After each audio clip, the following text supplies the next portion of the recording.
Ya, Bismillahirrahmanirrahim. Saya akan menjelaskan tentang translation procedure. Saya ambil dari bukunya Jeremy Monday, Introducing Translation.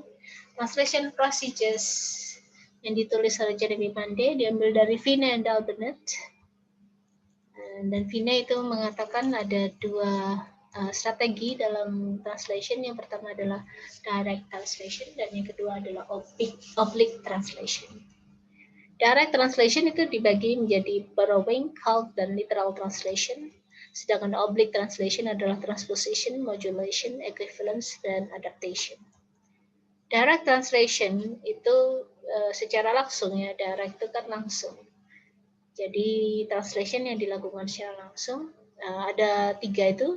Borrowing yang pertama, the SL word is transferred directly to the TL. Contohnya adalah glasnost perestroika. Digunakan dalam TL untuk mengisi semantic gap ya, selisih semantik ya, selisih makna dalam TL. Jadi borrowing itu dilakukan untuk menambahkan local color ya, warna lokal. Jadi tidak diterjemahkan karena glasnost perestroika itu adalah gerakan di zamannya runtuhnya Uni Soviet, dan ini sangat berbau lokal. Jadi we cannot translate it into another word ya. Itu yang dimaksud. Oke. Yang kedua adalah calque. Calque itu adalah special kind of borrowing. Sama-sama borrowing, tapi special kind. Jadi ungkapan XL-nya atau struktur XL-nya itu ditransfer in a literal translation dengan cara translation literal. Contohnya adalah compliment de la saison, compliments of the season. Itu diterjemahkan secara literal. Ini adalah special kind of borrowing. Mungkin kalau dalam bahasa Indonesia itu prime minister, perdana menteri itu diterjemahkan secara literal. Literal translation ini beda lagi ini. Jadi word to word translation tidak mengandung makna khusus seperti yang compliments de la saison gitu. Jadi being described as the most common procedure applied between languages of the same family and culture. Jika bahasanya itu dalam keluarga yang sama dan budaya yang sama, ini umumnya dilakukan. Tapi dalam kasus I love you dalam bahasa Indonesia itu ya karena sangat sederhana sekali. Ya, meskipun bahasa Indonesia dan bahasa Inggris bukan dalam keluarga yang sama, tapi karena kebetulan saja strukturnya sama dan sangat simpel, sederhana, maka diterjemahkan literal.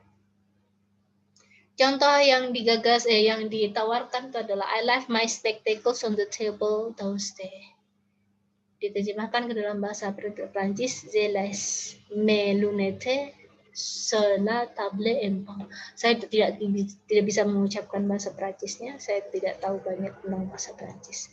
Tapi kata Z di sini adalah saya, left itu berarti lace itu, mes itu my, lunettes spectacles, sur la itu on the table, en bas itu downstairs. Nah, beberapa syarat yang memungkinkan translator itu may judge when literal translation to be unacceptable.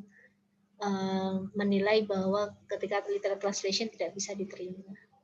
Jika satu, memberikan pengertian yang berbeda, tidak memiliki makna, terus kemudian tidak mungkin karena alasan struktur, doesn't have a corresponding expression, ya tidak memiliki padanan yang sama secara metalingual ya di TL-nya, dan sama dengan atau menunjuk pada sesuatu at the different level dengan pada tingkatan yang berbeda di bahasa tersebut. Sehingga karena beberapa syarat inilah maka dilakukanlah oblique translation. Jadi Anda tahu kan kenapa dilakukan oblique translation, karena ada syarat yang tidak terpenuhi itu tadi di dalam SL dan TL-nya. Yaitu tadi memberikan makna yang berbeda dan sebagainya, sehingga dilakukanlah oblique. Strategi yang kedua yaitu oblique translation. Oke, oblique translation itu meliputi prosedur transposition.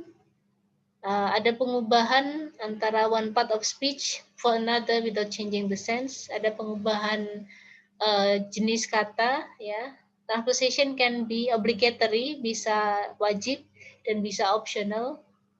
Jika ya seperti des sont levés in particular past context would be translated into as soon as she got up. Optional in the reverse direction, as soon as she got up could be translated literally as the ses levé, or a transposition in des sont levés. Jadi bisa optional, bisa obligatory. Ini Anda Burnett menggambarkan transposition itu as probably the most common structural change undertaken by translator. Jadi dengan beberapa pertimbangan, des sont levés itu sama dengan as soon as she got up. Tapi bisa dilakukan secara literal, ya. De ses itu optional jadinya, ya. Oke, modulation, prosedur yang kedua adalah modulation dalam oblique translation maksud saya. Modulation itu mengubah semantik dan point of view dari SL-nya.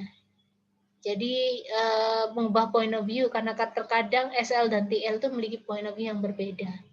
Contohnya adalah modulation bisa dilakukan dalam beberapa bentuk seperti ini: abstract for concrete, abstract untuk concrete, cause effect, sebab akibat, part whole, sebagian untuk seluruhnya, part another part, satu bagian untuk bagian yang lain, universal of terms, ya mungkin terkait sama istilah, ya, dan sebagainya Anda bisa baca sendiri.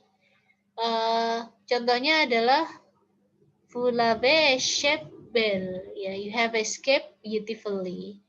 Ini literally diterjemahkan you have escaped beautifully, tapi kemudian diterjemahkan dengan menggunakan prosedur modulation menjadi you've had a narrow escape. Nah, kalau dalam bahasa Indonesia itu contohnya adalah mungkin kalau di dalam Sabroni dicontohkan itu you are a lucky dog, ya, kamu adalah orang yang beruntung. Lucky dog bukan diterjemahkan anjing yang beruntung, tapi lucky dog itu adalah orang yang beruntung. Modulation itu lebih fokus pada, berbeda dari transposition yang dia fokus pada structure. Modulation itu lebih fokus pada makna, pada representasi kata, makna yang berhubungan dengan makna atau sudut pandang. Bedanya sudut pandang kita dengan sudut pandang TL-nya atau SL-nya begitu. Equivalence itu sangat berguna dalam menerjemahkan idioms atau proverbs. Ya, contohnya ya ini, comme un chien donc dans un jeu de quilles, like a dog in a set of skittles, itu secara literal diterjemahkan begitu, tapi kemudian kita sesuaikan like a ball in a china shop.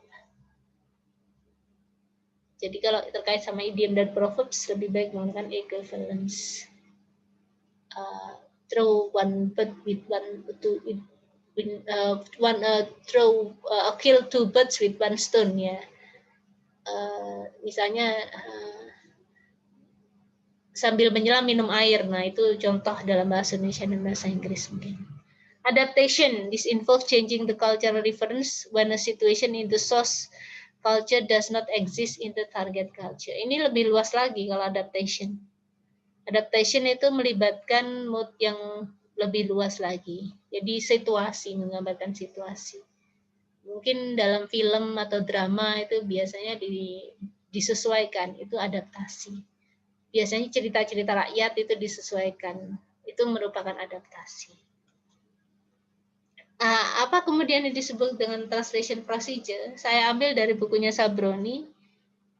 translation procedure itu merupakan alat teknis ya untuk mentransfer makna ke dalam bahasa satu bahasa ke bahasa yang lain. Jadi alat teknisnya itu menggunakan translation procedure. I think that's all. Thank you very much.